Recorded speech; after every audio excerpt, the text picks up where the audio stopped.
Hey, it's Patricia Murphy. It's Wednesday, and this is Seattle Now. Dining at a restaurant. It's not the same, and it certainly isn't for everyone. So restaurants who want to survive the pandemic have had to switch it up for takeout, and a lot of them have gotten pretty great at it. In a minute, we'll talk takeout with Seattle Times food critic Tan Vinh. But first, let's get you caught up. If you've been on the roads, you've probably seen it for yourself. Yes, our record awful traffic is starting to creep back. WSDOT says highway traffic hit rock bottom in late March when volume was down by about 2/3. Since then, we've slowly gotten more comfortable with driving places and are almost back to the old normal. Two big exceptions in King County, the floating bridges. 520 is still at half as many cars. The 90 bridge is down a third. Less than a month after saying it wanted to make Juneteenth a paid holiday, King County officials are walking back a plan that would have given its employees an extra day off. The council thought it was a good idea last month in the wake of nationwide protests for racial justice, but the Seattle Times reports they've since learned it would cost nearly $5 million a year in extra pay. And now council members who first backed the plan say it needs more discussion. And another one for your won't be doing it list, the Leavenworth Christmas tree lighting. The year-round Bavarian Village says the holiday lights will stay on, but the well-attended lighting ceremonies are off this year. Oh, and they're also canceling Oktoberfest.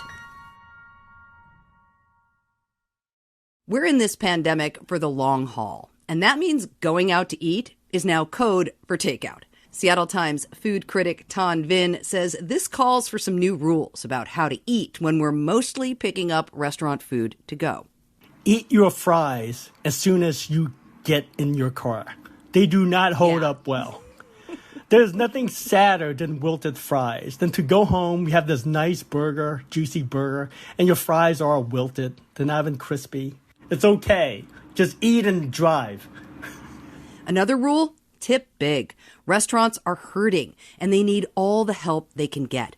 And he's making a rule for himself, too. Even though we can dine in at some restaurants now that we're in phase 2, he's sticking to takeout. Dining in just doesn't feel safe. We really thought we could make this work. And it just all the studies that we've read just confirms what we've found out firsthand, that it's just not practical. It's not as safe to eat indoors, and local studies, including at UW, one of the leading authorities on this subject, Marissa Baker, will not eat out in restaurants these days. And one of the top people in the state tells you that, you listen. And there are other stories around the country with on the same thing. And I think part of the problem is, on paper, we hear these guidelines, no parties more of 5, table must be 6 feet apart. Those mandates just aren't practical. I mean, cooks work in cramped kitchens where 6 feet of separation is impossible a lot of times. Diners don't wear masks after being seated. Servers often get closer than 6 feet so diners can hear them and to deliver plates. There's just so many things. There's just so many pitfalls to dining in. Yeah. And we just couldn't in good conscience recommend that. And servers are in a really tough spot because they're trying to work, but you're not wearing a mask. Yeah. See, one of the things that people realize, again, this goes to when you write these rules on paper, they just seems logical and practical, but it's not. When you're sitting down, you take your mask off to eat. Servers check in on you, and often they stand closer than 6 feet. It's like, hey, Patricia, is there anything else we can get you? Would you like pepper, ground pepper or salt with that? I guarantee you, as someone who have eaten out with my co-restaurant critic, and as someone who has walked by a lot of restaurants for takeouts, servers are always closer than 6 feet to you. They have to, because they can't hear you when their mask is muffling their voice. And they have to stand 6 feet closer to you because they're putting plates on your table. They're putting whatever, your entrees. And don't get me started in the kitchen, because kitchen by designs are cramped just by design for efficiency's sake.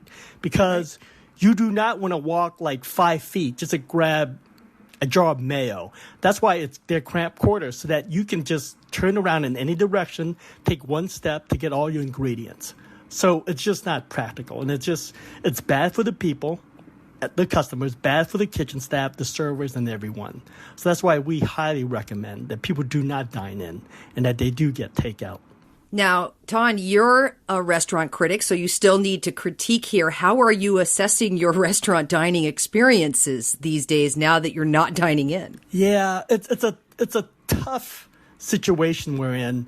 And what Bethany and I talked about was just, you know what, we can't give people bad grades. Not because we're just trying to be all positive, but it's just unfair. I mean, this is a new reality.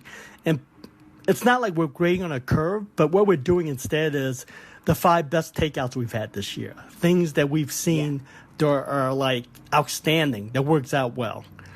Eventually, we will go back to reviewing, we hope, knock on wood, whether it's a vaccine or whether the coronavirus cases are down, then it's back to like, hey, 3 stars, or hey, 1 star, or 0 star, or what have you. So that's what we're doing at this point. I know recently you wrote about your love for frozen dumplings. You're a huge fan. Are there any other cook-at-home takeout options that we should be talking about right now? Pasta. And I would tell you that besides burgers, a lot of people just want to order pasta, spaghetti, meatballs, and what have you. And again, this goes back to the plastic container. Those pasta dishes that they send those plastic Tupperware-like containers, it just turns your pasta to mush. You will never get al dente pasta in those containers. So what restaurants are doing is they give you an option now. They give you pasta to go or pasta kit. And basically, all it is just they give you fresh pasta, they give you tomato sauce in another container, they give you meat on another container, and you assemble it at home. And the cooking is pretty easy, pretty much. You're just pretty much heating up stuff. I can tell you pretty much all the top pasta places in the city that I can think of offer pasta to go because they care about their pasta. They want you to have good pasta. Atuzzi, Corello, Serafina, El Nido, all these are great high-end pasta places, and they all do pasta kits. And that should tell you something. Do not order pasta to go. Order the pasta kit. Cook it from home. Trust me on this. I've actually done it side by side, and I guarantee you at least 2 times better when you make it yourself. I wonder if the pandemic will give rise to a renaissance of takeout food here. Well, is it a renaissance if we've never had one before? I wonder if the pandemic will rise takeout to an art form. Maybe this will be a thing that will stick around in a big way. Yeah, I think it's going to stick around for another reason. That is, the pandemic is here to stay for a while, unfortunately. But you know what? I think it will because, you actually see it these days because a lot of restaurants in the state that we're in, they do pantry corner or the hip word is bodega, where they just sell essentially just their pantry, right? They sell their butter. Yeah. And they'll sell, and this, again, goes back to the pasta kit. They'll sell sauces, bolognese. They'll sell 4 or 5 different pastas to go. And you just assemble from home. They do charcuterie, pate. So that's another big thing. Highly recommend. You know, people talk about, when we wrote a story about not dining in, he says, well, what do you recommend? I recommend takeout. But the other thing I would recommend is to check out their bodega. It's usually by the cashier. They call it bodega. It's like a pantry corner. And it's just great pasta, great pate, just great meat that they make on the side, or even raw meat that you can just cook from home. It's great. There are other ways to support a restaurant without having to dine in, is what I'm saying. Hey, Tan Vinh, really good to talk to you. Great. Thank you, Patricia. Good to hear your voice again. Hi, I'm Patricia Murphy, host of Seattle Now. Thank you for watching. If you think this work is important and want to support us, subscribe to our channel, leave us a comment, and check out KUOW.org for local news.